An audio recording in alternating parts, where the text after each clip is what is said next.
and welcome to my series of conversations with Stalwarts of Music. Today's episode is being sponsored by Perpetual Buzz Experiences, which is an artist representation company with three very basic but lofty goals. The launchpad for a lot of indie musicians, helping them leverage their success in the best possible way. And they also make sure that they generate funding for social causes and make sure it's yet another pleasant experience and a very smooth process. Be sure to check them out on www.perpetualbus.com. We have yet another podcast partner for today, which is Wire Up Music Store, which is a music retail store with state-of-art musical gear, ranging from guitars to ukulele, percussive instruments to classical instruments. Be sure to check them out on Instagram. They go by the handle wireup.india. And if you happen to be in Bangalore, do hop into their store in Kodmang. Speaking of my guest today, I'm going to be talking to the Jimi Hendrix of the ukulele. He's called Jake Shimabukuro, who is a ukulele virtuoso and composer known for his very fast and complex finger work when it comes to this particular instrument. And his music has elements of jazz, funk, blues, flamenco, and many other musical forms. He's proved that there isn't a musical style that cannot be played in an instrument like the ukulele. He's broken all barriers with his limitless vocabulary when it comes to the instrument. He's made the impossible very possible by using this four-string instrument, which has been underappreciated. And he has done some phenomenal work with some stalwarts like Marty Friedman, Jack Johnson, Neil Young, and many more. He's been creating a ukulele revolution throughout for many decades. Without any further ado, I'm delighted to welcome my guest for today, Mr. Jake Shimabukuro. Oh, hello. Hi, Jake. Yeah, Aditya, can you hear me okay? Yes, I can hear you pretty well. Hey, how's it going? Thank you so much for doing this. I really appreciate the support. Likewise. I can see that you're on the road. Are you traveling to a venue? Are you performing somewhere? Yeah, we're heading to New York City right now. We have a show there tonight. Wonderful. Yeah. I'm Great. so glad we could make this work. Thank you so much. And I know Nicole's been in contact with you for a while, so That's right. this is awesome. Yeah. Wonderful. So as we start our agenda for today, could you perhaps draw an analogy as to the beginning of a musical concert? Could you tell our viewers out here as to how you count down to that magical moment of hitting your very first musical note on an instrument like the ukulele? Oh, wow. Yeah, I just that's a tough one. Yeah, just take a few deep breaths and just kind of, get into the moment, be present, just, there's always, I try to be as sensitive to try to be sensitive to the energy of the room, right? And just kind of, yeah, just letting that energy help to guide that first note, right? Because that first tone is what kind of opens the door, right? So, yeah, that's, but yeah, I just try to relax my mind. I always get nervous before a performance, of course. So, I just try to calm my nerves down and just have fun. Wonderful. Yeah. I mean, not always have fun, try, sometimes it's have fun, but sometimes it's depending on the situation, but sometimes it's just being present and being in it. I think the most important thing. Lovely. I'd like to take you down memory lane and try to understand the fact that how old were you when your parents realized that they had an exceptionally gifted child upon their hands? Oh, I think they're still wondering that. Actually. No, I think I don't know. My parents were always very supportive of anything I wanted to do. They just for them, they just wanted to see me working hard, doing something that I love and something that I guess would bring me joy, make me happy. And so doing music as a career, wasn't something that I really thought about. I didn't think that I had um, the skills or the talent, to make a career of music. But I loved it. It was my passion. Um, but when I was a teenager, I thought that I was going to go into like education because I love working with kids as well. So I thought that, I could use the ukulele in the classroom and use it to teach children and to just kind of keep them engaged, while we're learning. So that's what I thought I was gonna do, was just like be an elementary school teacher. I had no idea that I would be a professional musician, someday, or even a touring musician, and having these opportunities to travel, to different parts of the world to share my passion with people. So I'm so grateful, and it's been such a blessing. I'd also like to talk about your new album, Jake and Friends. You've had a lot of Mhm. incredible musicians who've been part of this project, ranging from Jack Johnson, Michael McDonald to Kenny Loggins. Uh, Could you tell us a little bit about what in terms of this project, what did you essentially look for in terms of these collaborations? And how did you go about handpicking this eclectic bunch for this record? And what was the process like for the entire arrangement? yeah, well, it was a pretty long process. I mean, it started a little over 4 years ago, and my manager and I were talking about doing a collaborative project. And so we made a wish list, of artists that we wanted to work with. And a friend of mine, his name is Ray Benson. He's the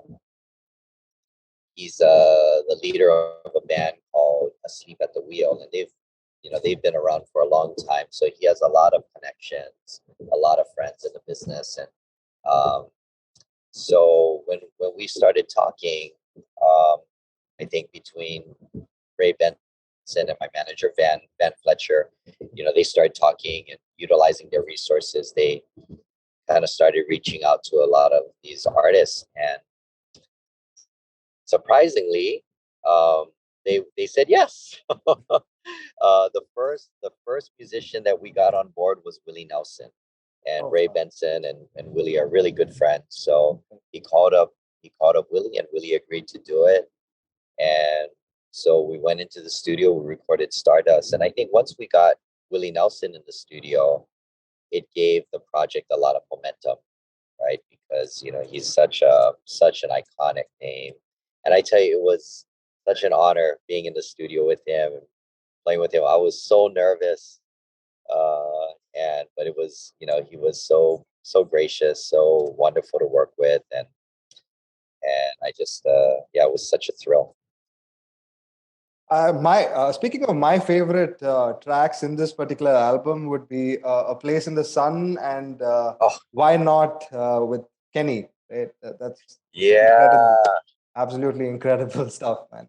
Especially yeah, especially the one with Kenny that you did. It uh-huh, sounded yes, more like a Disney song to me. Like something yeah. that'll fit in well, or that'll do well in a Disney kind of an atmosphere. Yeah. Yeah, it kind of has that whimsical, very, very like, yeah, I know what you mean. It has that feeling, that vibe. Yeah. Like it could definitely be, but it's such a great song. And I remember when we were thinking about the arrangement, before we agreed to do that song, we were talking about doing some music for, for children in hospitals. Oh wow. So that idea may have influenced, the way that track felt, because that was kind of our our thinking. We were kind of talking about doing something like that, and just making it because I think he does, he does a lot of music for, I mean, he does music for everything, but, I know at the time when we were recording it, he was doing something in partnership with some of the hospitals for some of the cancer patients, especially for the children. So, that feeling and that energy may have been may have been reflected in that when we recorded that. But yeah, that's one of my favorite tracks too. I mean, Kenny Loggins is such a master at producing and arranging music. Such a brilliant writer. And then, of course, working with Jack Johnson. Jack, Paula, and I, we've um, worked together for. I mean, we've worked together several times, uh, and because they both live in Hawaii, right, Jack and Paula. So we've done many projects together, worked together, played together in festivals, and have done various things. So it was really nice when we got into the studio. I think we were there for probably about 3 hours in the studio, but I think the first 2 hours we were just sitting around and talking and catching up and and having fun. And after a couple hours, we are like, oh, we better record the song. And so that's when we started to lay down the track. And I tell you, Jack,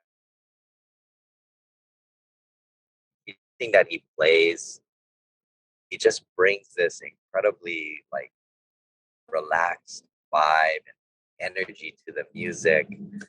And I don't know, you just sit there and you feel so grounded. His music just kind of does that. And I think it just has to do with the person that he is.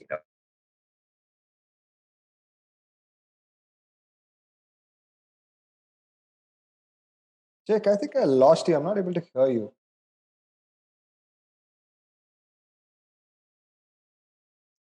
Sorry, we are okay. Let me start over.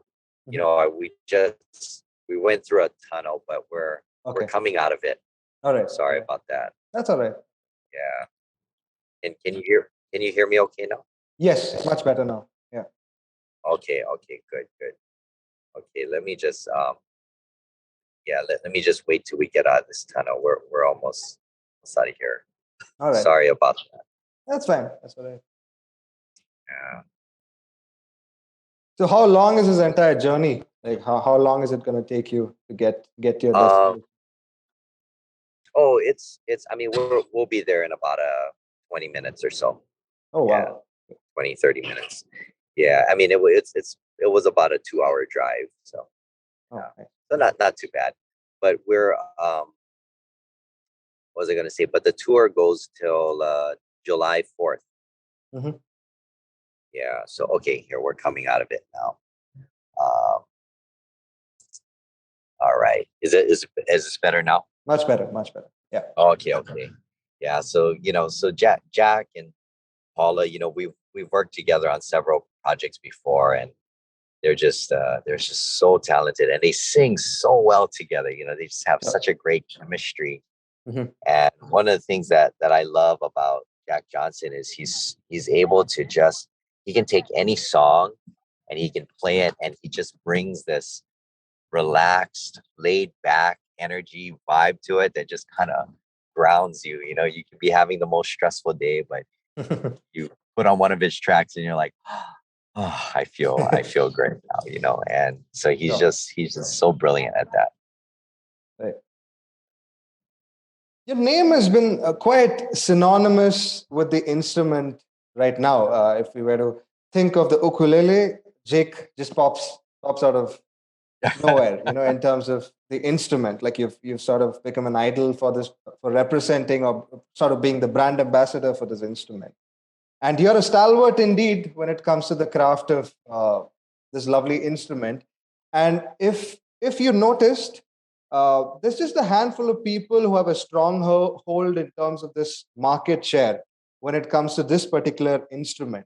And you put in a lot of effort into understanding this instrument, developing technical virtuosity, and there's a lot of versatility in terms of your music too, as to whatever you play. What does it take to master an instrument like the ukulele? Oh, I mean, I wish I knew, but I'm gonna be spending the rest of my life trying to figure out how to master this You're being instrument. too modest. You know, I mean, honestly, like it, yeah, I mean, but honestly, like the most important thing to me is that through any art form or whatever you play, Yeah. as long as you can articulate and express an idea or an emotion or a feeling, and you can convey that to an audience, whether it's an audience of one or an audience of many. It's To me, that's the most important thing, and that's what I strive for. My focus has never been on. Well, when I was younger, of course, I focused heavily on technique and the physical aspects of playing. And then as I got older, I started thinking more about like more conceptualizing ideas and things like that, right? Developing more of a philosophy behind, what I play and what I do. But in the more recent years, it's all been about the emotional aspect, or the spiritual aspect of playing, and just kind of connecting with that greater source. And that's kind of that's been my primary focus now. Of course, I still try to work on different techniques and develop new things like that. But the biggest thing is that connection. And the more I can uh, the more I can spend time, kind of feeling that connection, then it like it it gets a little easier, right? Every time. And well, I shouldn't say easier, but it's more attainable, right? But yeah, it's man, I tell you, during the pandemic, we weren't up for took for granted how much performing with a live audience, how much it impacted me and fulfilled me. And so when we started doing live shows again, oh my goodness, the first couple of shows with a live audience, I mean, I just broke down in tears. I mean, a lot, even people in the audience, because it was that they were seeing, since the pandemic. And for a lot of the venues that we were playing at, we were their first concert back too, in the community. So it was just so emotional. And I think that's why for me now, like I'll never take for granted again, like the importance and the power of live music, live art, human connection. Just so we need that. You did mention the spiritual aspect during our conversation. In what ways do you see yourself as a religious or a spiritual person beyond the context of performance, which is obviously a process of flow and surrender to something larger than yourself? Could you throw some light on that? Yeah, no, I would definitely say I'm a very spiritual person. And yeah, definitely,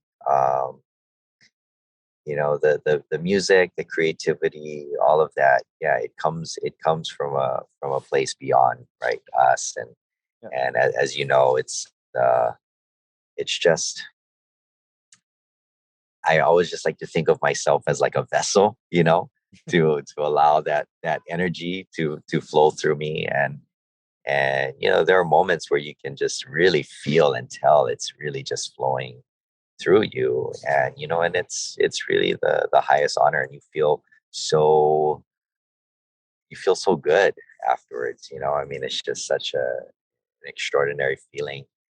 And and then when that happens, you feel those moments where everyone in the room is having this shared experience, and it's like everything is flowing through everyone, and it connects us. That energy connects us, and I think that's what makes it so powerful, because you can't achieve that by yourself, right?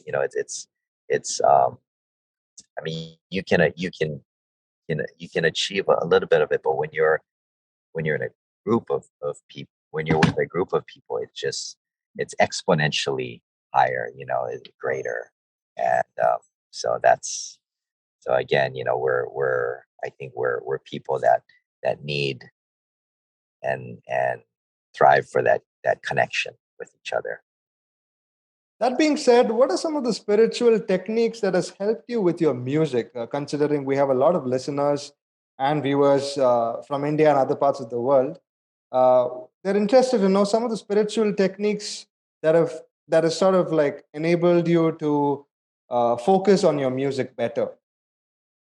Yeah, I think, like, meditation and prayer is it's so important. I wouldn't say I um like, for me, I remember I was so inspired, like, years ago, after I heard someone talk about meditation, and how meditation doesn't just have to happen at the top of a mountain, where you're by yourself, and you haven't eaten for, like, 30 days or something like that.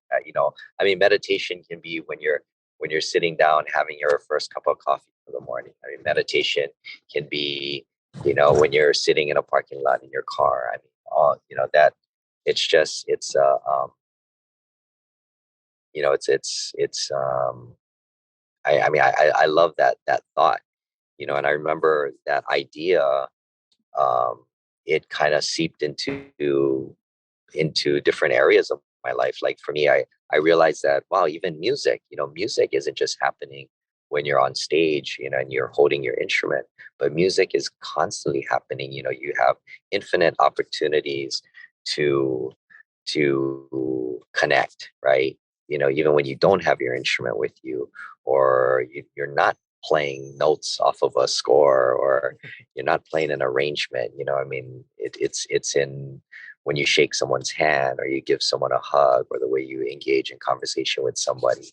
It's all those things, right? So if you can really acknowledge that and focus on those things, then it's like you're always practicing, you know and the more that you can the more time that you can spend, right, doing those things and being in that zone, or that element, then it just becomes a bigger part of who you are for most of the time when you're conscious. I'd like to touch upon the subject of Western classical music. There's a lot of musical pieces that have been played by greats for centuries together, right? And the notes and the rhythms remain the same every time, like whoever plays it. Uh, in terms of understanding these things, how do you sort of define your identity when you're playing a classic, like, say, a Bach or a Beethoven piece, or even a tune that you could have possibly written? How do you churn out the inner you when it comes to something like this in an instrument like the ukulele? Oh, wow.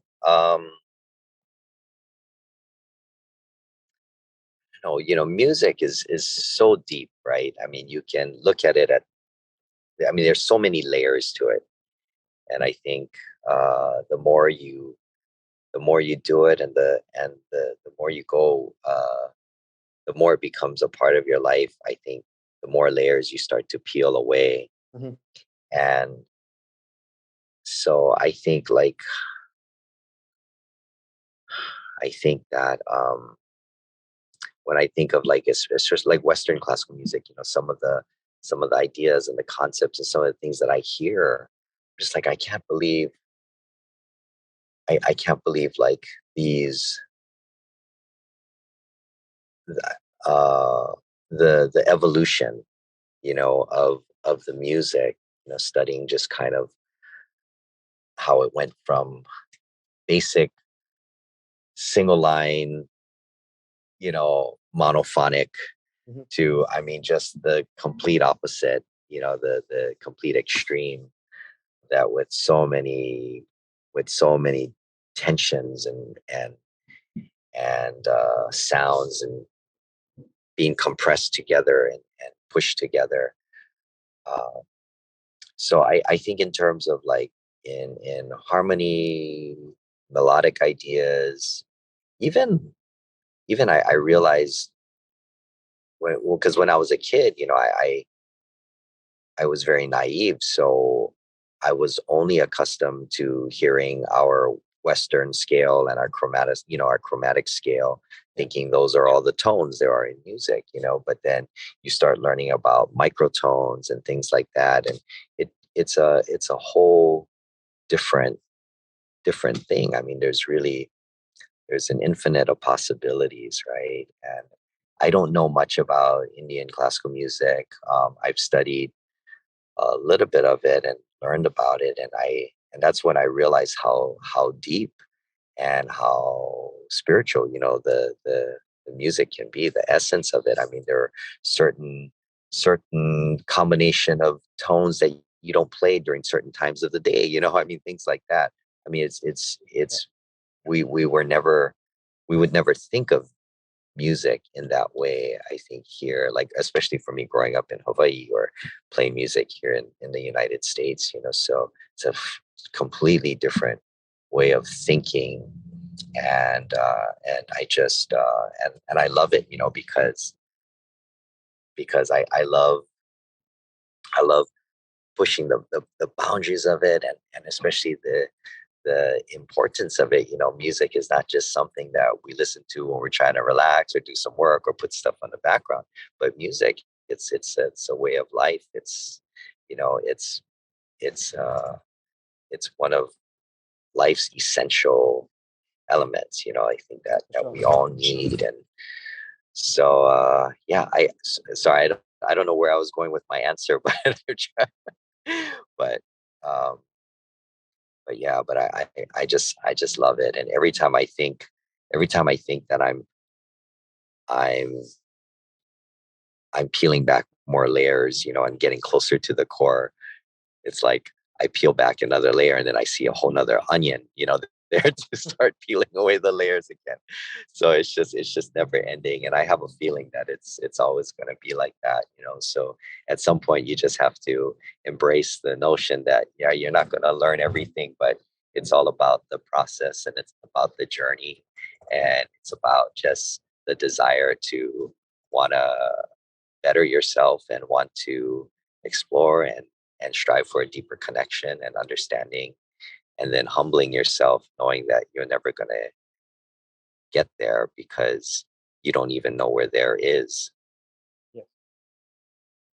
I completely agree with you because it takes more than a lifetime to sort of understand a small chunk of a particular musical form. Uh, Mm, and to master that, given the short lifespans that all of us have, I think it's a great deal. It takes a great deal to sort of figure out uh, tiny little bits here and there. Right?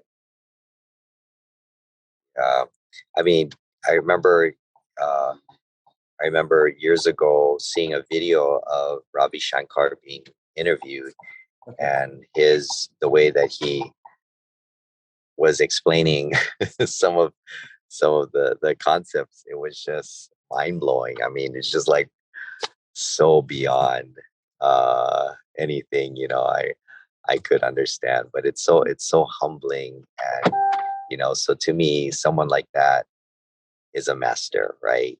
But I'm sure even for him, he would say that, he has he would always say that he had much much more to learn, right? Much more to Of course. go on that, and that is that's just inspiring because yeah, I love that. Maybe you should come down to India. I'll get you accustomed to a lot of other different styles of music that we have, like Indian Carnatic music, and then a little bit of Hindustani, then Sufi music, and things like that. Oh So you should totally wow, come. yeah, I'm not even familiar Yeah, with those genres, those styles. So yeah, yeah, yeah, also the rhythms, the rhythmic patterns. Oh my goodness, you know the yeah, just kind of the longer cycles yeah, of it's. I think I think for a lot of us, we grew up like hearing very short cycles of repeated cycles of music. So right. kind of like our maybe that's why we're not as patient. Sometimes with things because it's like it wraps around so quick. Things loop Yeah. around, but yeah, I mean, and so, but I just love exploring and learning more things, and yeah, I'd love to dig into to some of those different styles and learn the different characteristics. It's about that for sure. You said you also love music education. You love being a music educator, and you have a bunch of students who have worked with you in the past, and I'm sure there are a bunch of them who are working with you right now. So, what are some of the qualities of a good teacher that you now aspire for yourself and your students? Mm. Well, one of the things I always tell students that I work with, or I always tell them, be a good person first and a good musician second. and and I think I don't know. I always think that it's important for a couple of elements that I what things that I always like to explain is that the instrument is just an illusion, Mhm.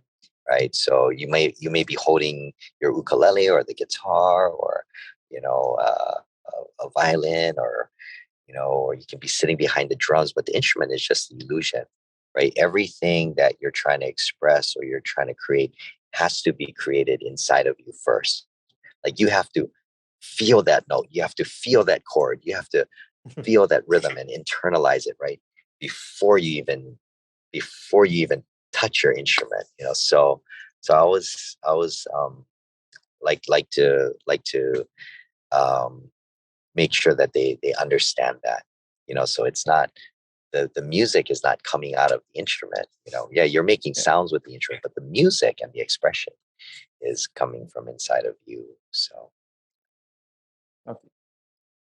In this aspiration of the remaining stint in your career, I'm sure you've experienced moments of creative bliss.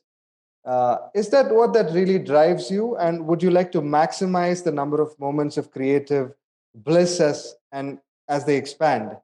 Do you feel that your life gets even more complete and more fulfilled when you serve this purpose as a musician in this musical pursuit? oh yeah, definitely. I mean, but I don't want to be greedy, so I don't want to be greedy, but I mean every opportunity that we have. I mean, I am so appreciative and I'm so grateful, to have these opportunities. And like we talked about earlier too, these opportunities and these moments are all around us, right? We just have to recognize them, and then we have to make choices and decisions to to make the most of those moments, I guess. Right. So you've been feted with applause by several many from across the world, which includes your students and audience like us. What kind of applause matters to you the most, and what kind of applause do you give yourself at this point in terms of your musical contribution? Oh, that's a hmm,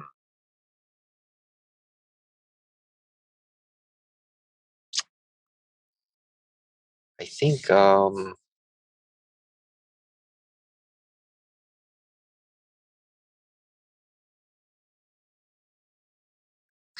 don't know. I mean, for me, like I think music, music brings people together. Music inspires. I mean, I think I like to think that that I mean my hope is that whenever I get to play and share my passion, with people, my hope is to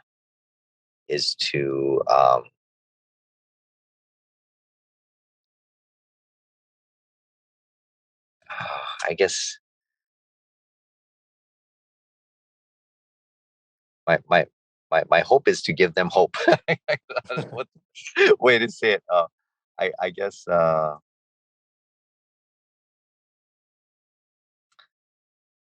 you know I don't want to say I just want to bring people joy or make people feel good through music, but I want them to walk away feeling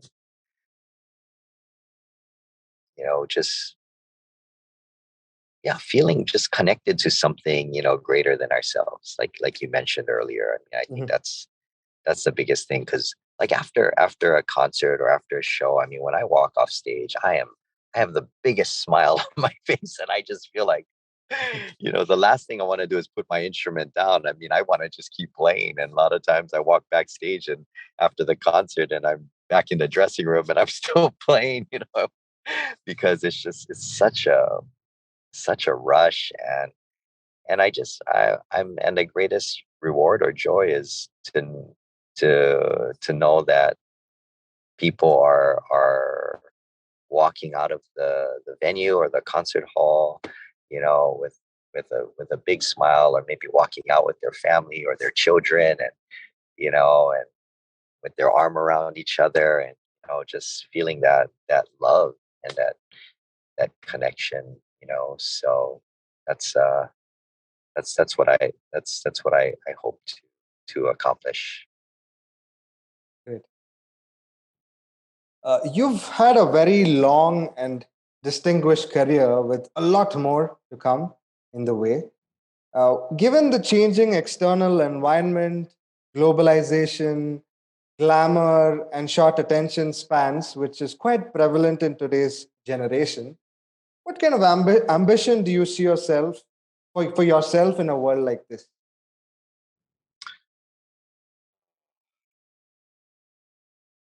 One of the things I love about the ukulele is it just kind of it it's such a simple instrument, and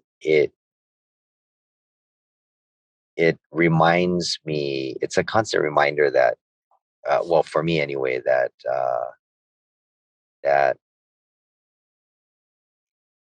you know to keep things simple.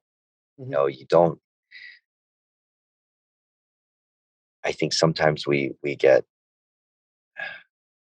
so caught up in so many things, and so many things are distracting, and distracting us and calling for our attention. And what I love about the ukulele is that it's so accessible, and at any given moment you can just like pick one up, and like if it's next to you and you can just strum a few chords, and there's something about it that just kind of grounds you. It's like playing an instrument to me is very meditative. It's almost like like prayer, like praying. It's very meditative. And and I think that the ukulele, because it's so easy to learn, you get that instant gratification. And I think for a lot of kids today and a lot of people, um, in this kind of world we live in today, they they need that instant gratification to stay engaged, because a lot of times, it's if something takes too long, they they either don't want to do it, or they get frustrated, or they give up. But if you can learn an instrument and learn a couple chords in a few minutes, and you feel like, wow, I'm playing, I can do this, even though it might be just a couple simple chords on the ukulele, that feeling of, oh, I'm actually playing it, will I think that instant gratification kind of motivates you to want to pick it up again, a little bit later. And I don't associate. I don't, it's not with certain instruments. It's like if you want to learn it, it's you in the back of your head you think, oh my goodness, this is going to be a lifetime commitment, and I have to dedicate so many hours of practice every day, and I'm going to have to take lessons. But with the ukulele, it's kind of like the casual instrument where, oh, you don't have to take lessons, you don't have to play every day, but hey, when you need to, pick it up, and I'm there for you, kind of instrument. And I think that's what we all need, because not everybody has the luxury of time to dedicate to learning an instrument, and the ukulele allows you to have the experience of playing an instrument without having to without having to sacrifice, so much of your time. Incidentally, it reminded me of my very first ukulele, which my dad got me, which was an Ibanez ukulele. Oh yeah. Yeah, Uh-huh. and incidentally, such a mere coincidence. Uh, they offered a free lesson, which had some instructional videos by you. That kind of like Oh. that kind of completely blew my mind out, and I was like, such a little instrument, and you've made a lot of possibilities, arise from such a little instrument, and it was you're a musical hero for me, right? Oh, thank you. Because Wow. I picked up this instrument after whatever I saw from that instructional lesson that I got. It was probably back in 2011 or 12. Okay, okay. Yeah, Wow. and after that, I've been following your music for several many years now, and it's just evolving, and it just keeps getting better. And in fact, your last album was truly it was an absolute masterpiece. Oh, thank you. Thank you. Appreciate that. Uh, So, in the interest of time, I'm coming to the last thing as part of our agenda, which is going to be a rapid fire round where I'm going to be shooting across 5 questions to you. And you got to be very spontaneous with your answers and you can't think too much. All right. okay, I'll try my best. I'm terrible at these, but I'll do my best. All right. First question for you, Jake. What is that one song that always makes you cry? Ave Maria. Okay. On the contrary, what is your favorite guilty pleasure song? Bohemian Rhapsody. Yeah, I've I heard don't know your why that version of came out, but I've heard your version of it. It's absolutely flawless. oh, thank you. What's your favorite cuisine? Oh, I love sushi. Okay. That's Have you tried Indian food? yes. Well, I mean, I don't know about authentic. I don't know Uh-huh. if I had authentic Indian food, but in Hawaii we have a place called Maharani's Cafe. That's like my wife and I, we go there all the time. It's our favorite Indian restaurant. But I don't know, because I've never been to India, so I don't know if it's good. You might come over and tell me this is terrible. I gotta take you back to my hometown and I'll show you what real good Indian food is. But whenever we travel the country, we always partake in, like, yeah, in I guess what we think is Indian food. And I'm going to be heading over to the UK tomorrow, Oh, for we wow. start our UK tour. Mhm. And there have been several really good Indian restaurants there that I've been to, and so yeah, so we'll see. But like I said, I don't know if it's good or not. You have to come and join me one day and tell me if it's good or not. Sure thing, sure thing. What is your idea of an all-star ukulele group? Who'd be in it? Oh my goodness. Oh, George Harrison, of course. Uh-huh. I mean, oh, do they have to be still alive No, today? it can be from any era. Yeah. Okay. Yeah. Well, George Harrison, Uh-huh. Otasan. I don't know if you're familiar with Otasan, OHTA Okay. hyphen SAN, but Otasan was my childhood hero. Like, Okay. he was from Hawaii, and he was the artist that I grew up listening to, and he inspired me to want to play the ukulele. So definitely him. Uh, Gosh, let's see. Who else? Well, I would probably name a lot of musicians from Hawaii. So I don't know if everyone will be um, familiar with them, but like Eddie Kamai was also another Mhm, great ukulele player. He was like the first ukulele virtuoso. mhm. There's another Otasan's son, Herb Ota Jr. He also plays, carried, learned from his father. There's a gentleman named Peter Moon, who's another one of my favorites.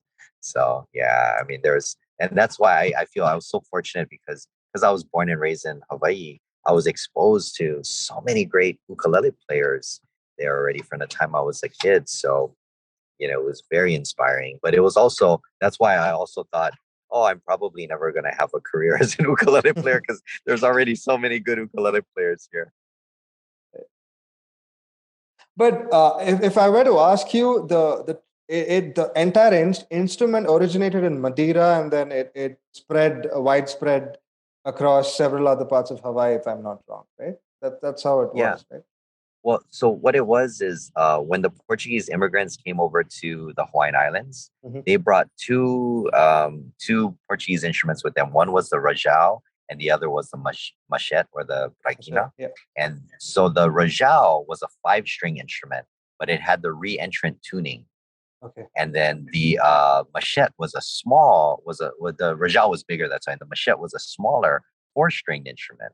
Hmm. So what the ukulele was, it was the hybrid, the marriage of the rajau and the machete that All right. became the ukulele because it took the size of the machete, but the tuning of the rajau, but without one string, because the rajau had five strings, right? So they took away the one string, and that's why it was a re-entrant tuning. So that's why the tuning is on the ukulele is also re-entrant.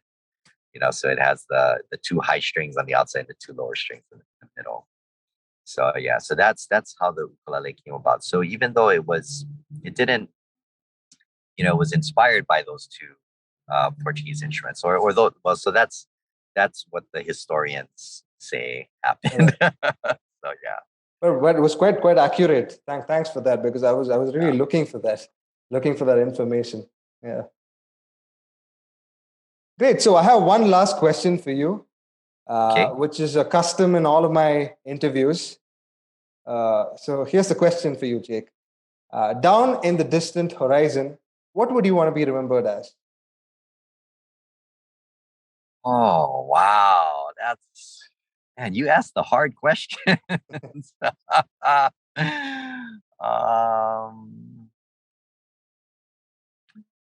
just I just want to be remembered as a loving person. You Mhm. know, I think, All right. yeah. Great. So on that note, thank you so much for tuning in, making this happen. I know we've had like a couple of iterations because of your busy schedule, but yeah, it was a great interview.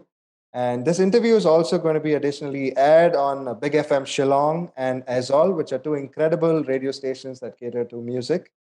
And this is also going to be part of my all new audio podcast called Stalwarts of Music with Aditya Veera. So be sure to check it out when it's out. I'll be happy to share the Spotify or the Apple Music links with you. And Thank you so much. yeah, and before we I conclude, I'd uh-huh. like you to give a closing note for a lot of aspiring musicians who are going to be listening to our audio podcast as well. Okay. Yeah. Well, I just want to say aloha to everyone tuning in, and if you've never played an ukulele, please pick one up, and it's such a wonderful instrument. I think that brings people together, brings so much joy, and I just want to say that I hope one of these days I have the opportunity to visit India, and it's just such an incredible culture. The music is so inspiring to me. Um, and yeah, I just hope we can do this interview in person one of these days because then we'll be able to play a song on the ukulele together. For sure. For sure. Really looking forward to that. And feel free to hit me up whenever you want to come down to India. I'd be happy to show you my country and the music out here. Thank you so much. I appreciate it. And do stay in touch. If you're ever in Hawaii, give me a call. For sure. All right. Thank you so much for your time. Appreciate the support. Take care, and thank you. Hope to see you soon. Thank you so much. Right. Aloha. Bye-bye. Aloha. Take care. Bye. Good night. Bye.